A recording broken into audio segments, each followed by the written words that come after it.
Maniac means a person who behaves in a very wild, crazy, or uncontrolled way. It can also mean someone who is extremely obsessed with something. In simple words, maniac equals very crazy or overly obsessed person. What does maniac mean in daily life? The word maniac is used when someone acts very wildly, loses control, is extremely obsessed with one thing. Sometimes it is used seriously, and sometimes it is used jokingly.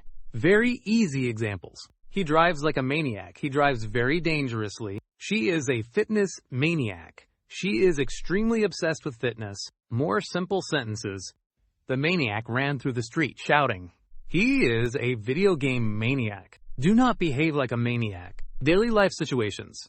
People may say maniac, jokingly among friends. News uses the word maniac for dangerous criminals.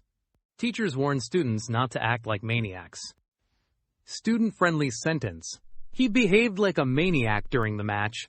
Important point to remember. Maniac can be negative, dangerous behavior, informal or humorous, strong obsession. Context is very important. Easy memory tip. Maniac equals too wild or too obsessed.